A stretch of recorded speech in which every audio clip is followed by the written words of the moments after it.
Hello YouTube family, हमारे YouTube channel में आप सभी का स्वागत करती हूँ। मैं आप सबकी नीलम वर्मा और मैं आप सबके बीच एक नाच गीत लाई हूँ, बहुत प्यारा प्यारा सा। तो आप सब लाइक शेयर सब्सक्राइब जरूर करना, अपनी राय जरूर बताना कमेंट बॉक्स में।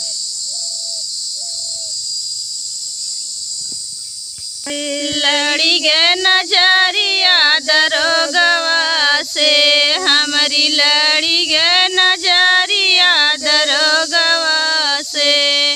हम कैसे कही सजनवा से, हम कैसे कही सजनवा से।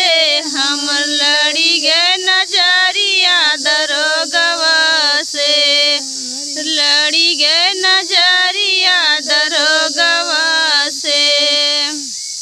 सासु जानी पई है, ससुर जानी जई है, सासु जानी जई है, ससुर